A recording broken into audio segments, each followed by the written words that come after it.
चलिए हमारे साथ कार्यक्रम में शामिल हो रहे हैं टैक्स गुरु शरद कोहली, फाइनेंशियल एक्सपर्ट किशोर सुब्रमण्यम और indiap2p.com की सीईओ नेहा जुनेजा। आप सभी का बहुत बहुत स्वागत है। तो शरद जी, वो वक्त आ गया है साल का जब लोगों को आपकी राय का, आपकी सलाह का इंतजार रहता है।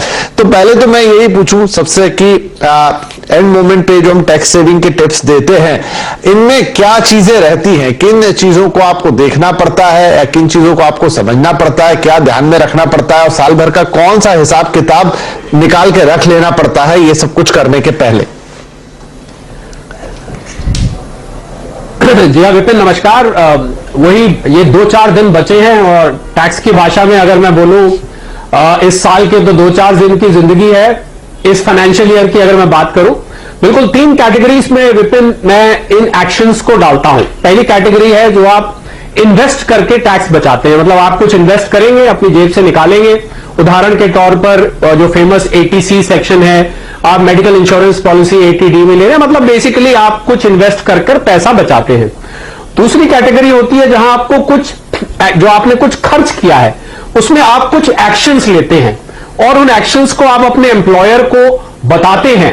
तो ये हो गई दूसरी कैटेगरी, जहां आपने कुछ खर्च किया है और आप कुछ एक्शन लेके पैसा बचाना चाहते हैं। और तीसरा, जो कि बहुत कम लोग इस पर ध्यान देते हैं, वो है कि कुछ कंप्लायंस रिलेटेड आप स्टेप्स उठाते हैं। अब इन तीनों के तीनों स्टेप्स में विपिन टैक्स बचता है। एक में इन्वेस्ट करके बचता है, एक में खर्च करके बताने से बचता है और तीसरे में कुछ कंप्लायंस करने से बचता है। मतलब अगर वो कंप्लायंस नहीं करेंगे तो आप पे ऊपर टैक्स लग जाएगा, तो उसको भी मैं बचना ही मानता हूं। तो इन 3 कैटेगरीज में मैं मानता हूं। और यहां हम तो जानते हैं, भारत में मैं भी भारतवासी हूं, आप भी भारतवासी हैं। यहां पर थोड़ा सा हम लोग लास्ट मिनट की मेंटालिटी से हम लोग चलते हैं कि अभी क्या जरूरत है जल्दी करने की, टाइम आएगा कर लेंगे, आखिरी अभी तो समय है।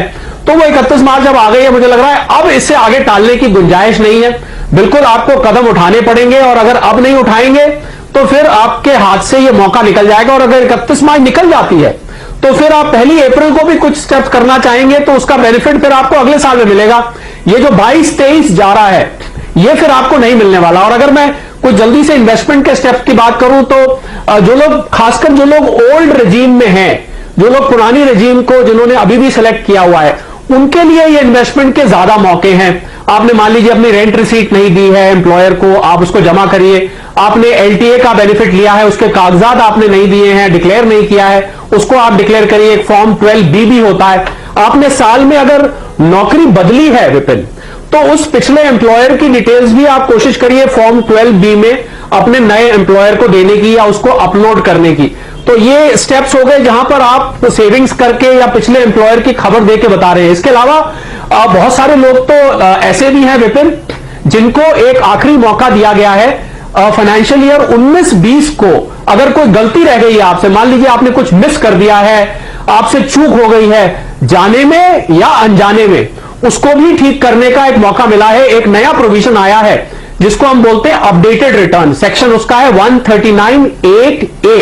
इस सेक्शन के अंतर्गत आपसे जो भूल चूक हुई है, यानी कि जो इनकम डिस्क्लोज करने से रह गई है, उस पे आप 50% प्लस इंटरेस्ट देके वो रिटर्न फाइल कर सकते हैं। पहले ये सुविधा नहीं होती थी, तो इसके लिए भी 31 मार्च की डेडलाइन है, वो भी आप करेक्ट कर सकते हैं। अब जैसे आगे आगे डिस्कशन चलेगा तो मैं और कुछ ऐसी जानकारी दूंगा जो कि 31 मार्च से पहले आप करेंगे, तो आप 1 अप्रैल को वाकई में हैप्पी न्यू फाइनेंशियल ईयर दूसरे को विश कर पाएंगे। तो आपसे भी मैं वो सारी चीजें समझना चाहूंगा। तो ठीक है शरद जी, तो हम आते हैं। तो एक तो हमने इन्वेस्टमेंट वाली बात की ATC के लिहाज से, आप इसमें और क्या फर्दर ऐड करेंगे? और ATC के अलावा हमारे पास और क्या स्कोप रहते हैं जो थोड़े छुपे हुए रहते हैं, हमें पता नहीं है? देखिए, पहले तो विपिन आपकी